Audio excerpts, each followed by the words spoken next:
Most mornings, the first thing we reach for is our phone. We tell ourselves it's to check the weather or the time, but before we know it, we're scrolling through headlines and emails and messages, and already our minds feel full before the day has even begun. Do you know that feeling? Do you have that sense that your life or your soul has gotten cluttered? We tidy houses, we clean out closets, but the inner life gathers dust as well. Old fears, unspoken resentments, endless distraction. This fall, we're talking about this kind of soul work, what it means to grow and to become more like Christ, more like the unique creation that each of us is. Because faith, like life, is not static. It unfolds, it deepens, it calls us into the game, it calls us forward. Over the next 4 weeks, we'll explore how faith matures and helps us mature. And they're both important. How faith teaches us to clean up and to grow up and to wake up and to show up. Each movement is part of this sacred rhythm of grace and transformation and more grace and more transformation, a never-ending cycle. But the first step for many of us is cleaning up, learning to see clearly, telling the truth about what's clouding our vision, what's getting in the way, and making space again for what matters most in our lives. We all know what it's like to be distracted. We all know what it's like to clutch at things, hoping that they will deliver us, but faith challenges us. It doesn't offer us an escape plan, but it invites us to engage our lives as they really are. It doesn't pull us out of the world. It drives us deeply into it and into ourselves. And it asks hard questions, as Jesus is doing today. He's inviting us to look at where our treasure is, where our heart is, and he's tying together, he's making a connection between what we love and what we see and what we serve. He says, where your treasure is, there your heart will be also.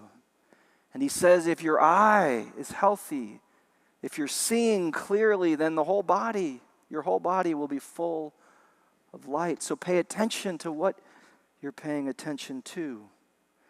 Where your treasure is, where your attention is, where your loyalty is, where your resources are going, there's where your heart will follow. And how you see will determine what it is that you in fact treasure in your life. When the eye of the heart is clouded by fear or control or a scarcity mindset, we can't see reality as it is. We can't see ourselves as we really are, shimmering with the grace of God. Cleaning up begins right here with the courage to see clearly, to tell the truth about what's in the way, and to begin that hard process again of letting go of what no longer serves. There's a story from the Zen tradition. A monk was seen every morning polishing the same mirror, and the monks were confused. Why do you keep polishing that mirror? And the monk said, to polish the mirror is to polish the mind. The mirror gathers dust each day, not because it's broken, but because life is filled with dust.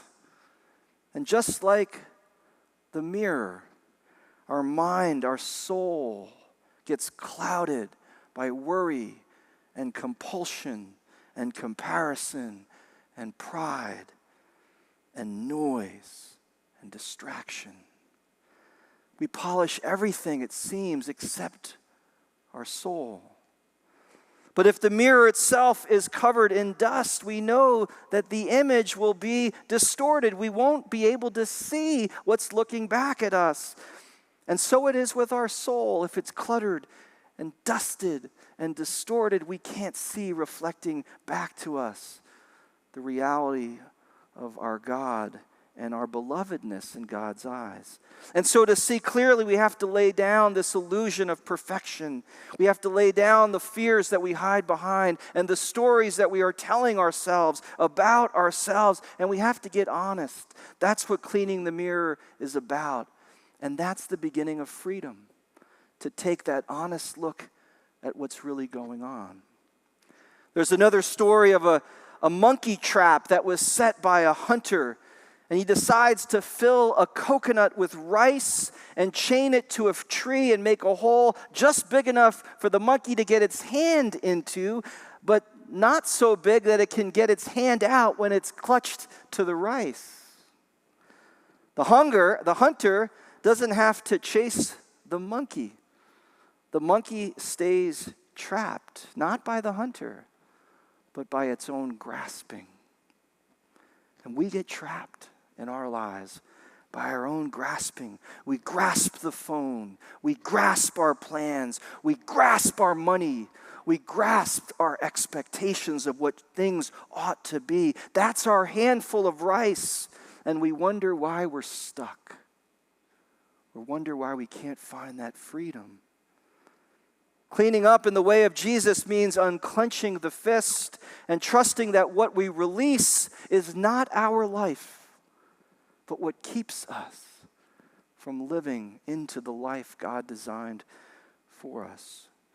Freedom begins when we loosen the grip. I always loved that Hebrew phrase that's translated, "Be still and know that I am God." Be still literally means let go of your grip. The psalmist understands this. He says, "You desire truth in the inward being. Create in me a clean heart, O God, and renew a right spirit within me." He's not saying, "Lord, fix me." He's saying, "Lord, form me, shape me, make me whole, make me real again. Help me to live honestly before you, God." And that's what cleaning up is. It's not scrubbing away imperfection. It's clearing away the dust, clearing away the illusions that we hold on to so that grace can have its way with us and reach those hidden places in our lives, the places that keep us stuck.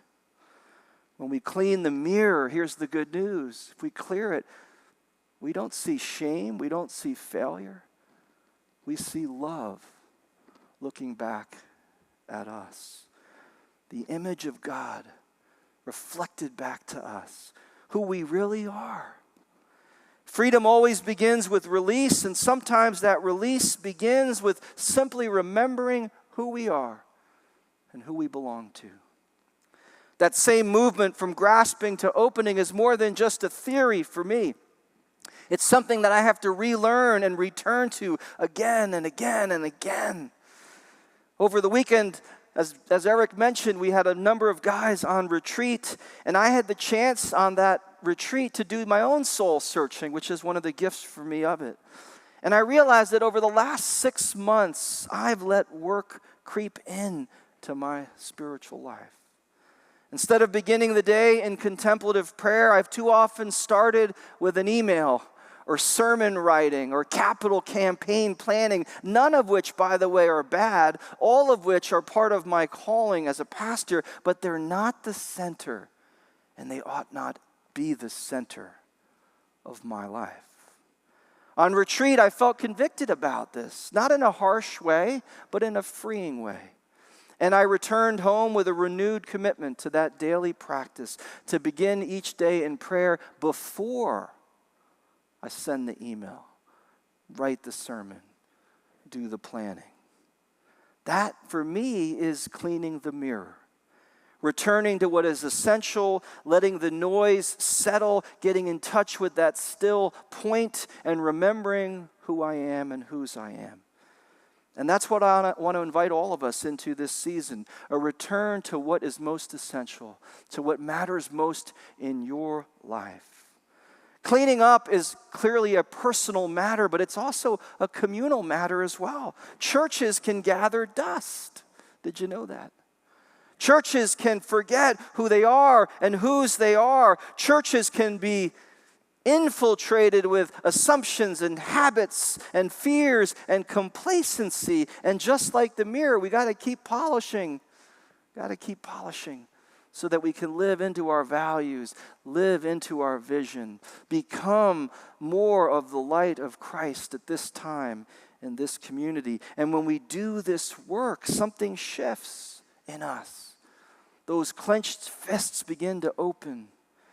And what began as cleaning up moves into living more open-handedly and wholeheartedly and generously in the world.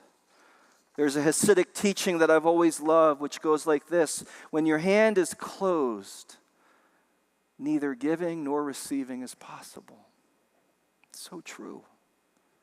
But when it's opened, we can do both. We can receive and we can give. Somehow this movement is what opens us to that rhythm of grace.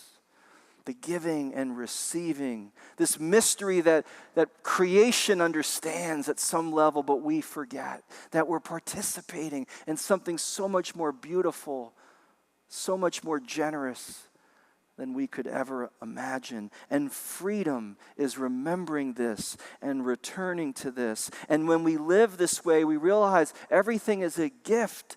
And the only thing that makes sense is to share the gifts that we have with the world. Not out of duty, but out of delight. Giving isn't first about what we do, it's about what we see. It's the clear-eyed recognition that nothing that we're clinging to, even good things, has the power to save us. And everything that we open to, everything that grace leads us to, has the power to save and transform.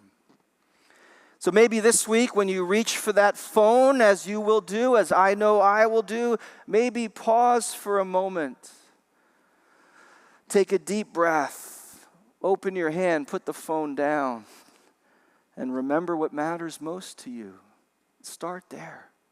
And remember who matters most. Begin there. And pray with the psalmist, create in me a clean heart, O God, and renew a right spirit within me. Cleaning up is where the journey begins. May this season of cleaning up be a time when your heart and your treasure aligns in the flow of generous love. And may we as a community of faith grow into generosity, taking the next step together in faith, in courage, and in love. Amen.